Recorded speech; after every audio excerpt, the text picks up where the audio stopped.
relationships, also from kind of a maybe religious point of view or personal point of view in our relationship with animals?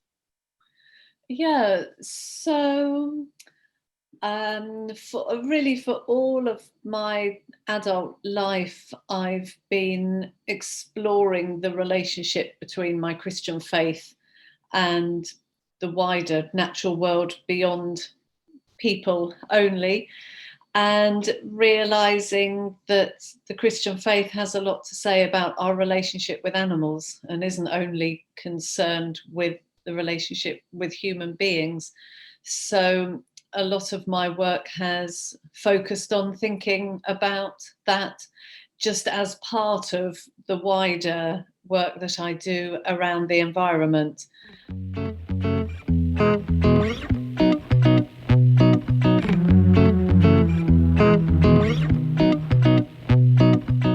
Yeah, I think so. Well, particularly if you take into view that the majority of creatures in our world today, or animals in our world today, are now domestic farmed animals rather than animals that are wild, you can see how much has changed over recent decades. And environment and poverty very much goes hand in hand. So I often say to people who don't get that link, you can't be concerned for people without thinking about the land they live off and the animals that they rear and the seas that they fish in and the air that they breathe.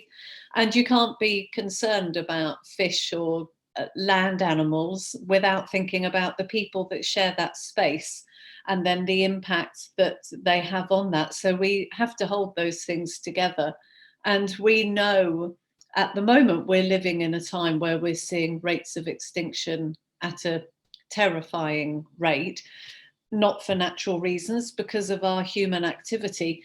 So we really have to think these things through and consider our relationship to other creatures and how we treat them.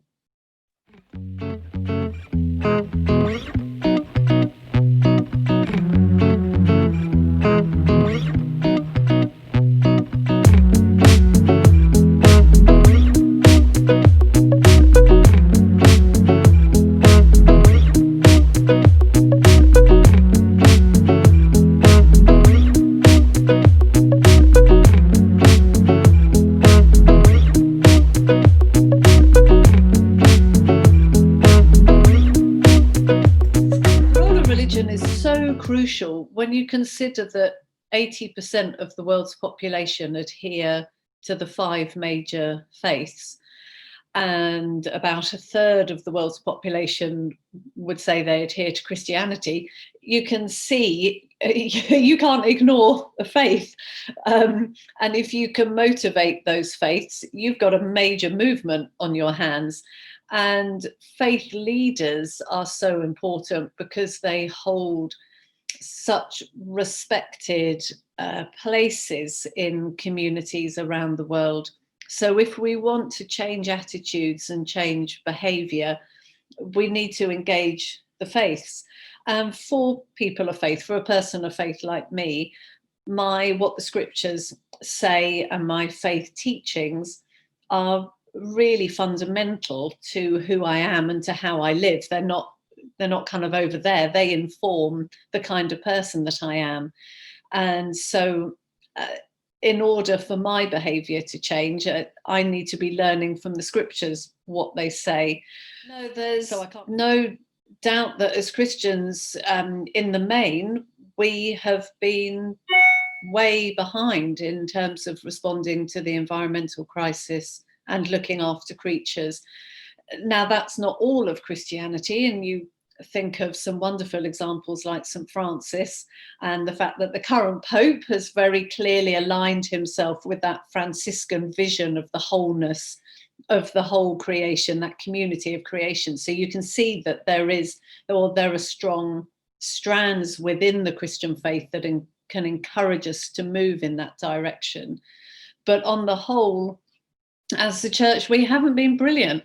And certainly in the West, in the more economically in the global North, we've really I would say, come under the impact of Enlightenment thinking, of Baconian thinking, that says that the animals are there just for our benefit, and they're there for us to use. We've mistaken the word dominion in Genesis 1 and translated that as domination, and that is really unhelpful. And we have allowed ourselves to see ourselves as separate, rather than seeing ourselves as interconnected with and part of the natural world. So in our Christian language, when we talk about caring for the environment, we will talk about caring for creation as if creation is something there. And then we'll talk about social justice or issues of poverty as if humans are here. And I'm always saying, caring for creation, humans are part of creation. You can't separate it out. We want to care for the whole of creation, humans included.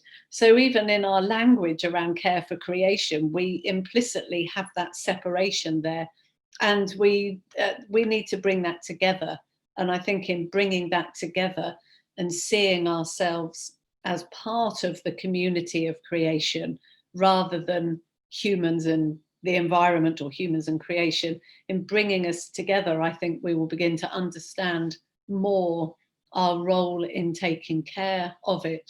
And I ought to say that phrase, the community of creation, comes from a biblical scholar called Richard Borkham, who has been brilliant on these things. So that's not my phrase. And I don't what you just said, and the need to really understand that we are part of the bigger ecosystem, but still the perception is that we are on top of that or above that.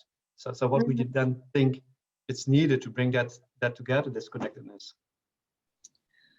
Part of it, I think, is changing our language so that we talk about other creatures rather than animals, as if we're not animals, and move away, in Christian language, move away from the notion of stewardship, which I don't think is helpful, because I think that also has that separation and the kind of lording over. So part of it is changing our language so that we're much more inclusive in how we talk. And that will be a shift for church leaders. Part of it is getting outside. And I often say to people, just what the most important thing we can do, get outside and fall in love with the world that is around you, and see yourself as part of it, not as something that's separate to it, not as a consumer of the natural world, but as a part of it. And then just getting involved and getting engaged, doing some active things to take care of it, getting your hands dirty. Yeah, there's a lot that we can do. And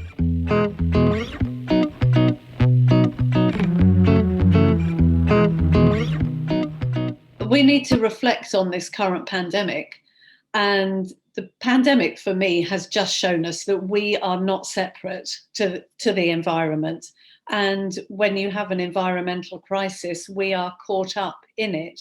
So we know that the pandemic isn't a natural disaster like an earthquake or something.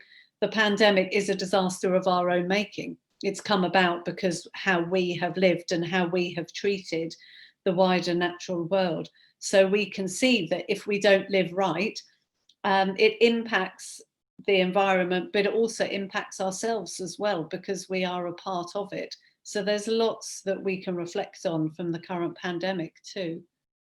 Yeah, but I think sustainable relationship with animals and nature at large is the key for a sustainable future. What do you think about that? Yeah, well, we know that that livestock is one of the biggest contributors to our climate crisis.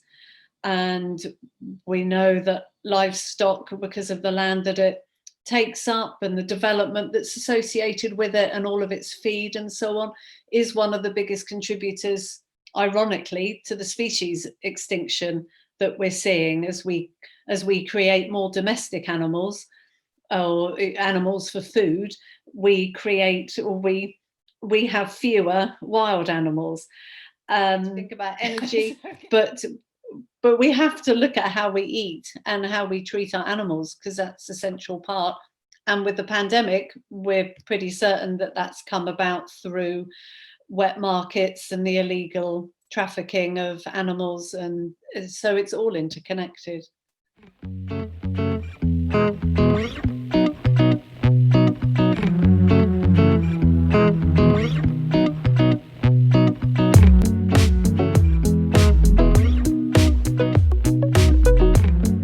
Eating animals.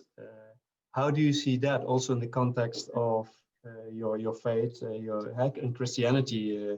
Is that something you are wrestling with, or do you think that's something that's allowed or questionable? It's something I'm always wrestling with, and I think, excuse me, I think the scriptures are ambivalent on it, and how I see it is that you kind of have bookends in the Christian scriptures. So you start off with Genesis 1 and the creation of the world, and that very clearly has a vegetarian vision to it. The first humans are given green plants and vegetables to eat, and meat eating only comes about after what we would call the fall, after the sin has entered, to use that sort of language. So you've got the beginning, which is very clearly vegetarian, and then you've got the future vision, which also is a vision of peace between humans and wild animals, between domestic animals and wild animals. And that vision of peace between all creatures cannot involve eating other animals, because that violence does not fit in to that what we'd call the peaceable kingdom. So you seem to have that kind of ideal bookends, but then in the middle it does seem as if some meat eating is allowed. So we know that the Israelites ate meat. Although there's different arguments, there is probable that Jesus is kind of a bit, I think it's hard to argue that Jesus didn't eat meat, though I know that some would. It would seem to me that meat eating is kind of allowed as a result of people's sin. So it's not really ideal, but it is allowed. And so I think there's an ambivalence there. So I wouldn't want to argue scripturally that it's absolutely wrong for a Christian to eat animals. But I also wouldn't want to argue that it's absolutely right. And so I think there's that tension there. And then when we look at what the scriptures teach around caring for people in poverty, taking care of the wider world, and with all that that we were just talking about, the role of animals in our unsustainable world, I think if we do choose to eat other creatures, then we need to do that really thoughtfully and aware of the impact that has on other people and on the wider natural world. But then I do also see the benefit of a mixed farming system and how it all works together, where the animals are reared well, and how you can have a very positive farming system there. So there's not an easy answer, and my main thing would be to say to Christians, just don't assume that you can eat meat too easily. Think it through. And then to those who don't eat meat, be a bit gracious in your views, and not too much of a zealot. So you got to hold that line, I think.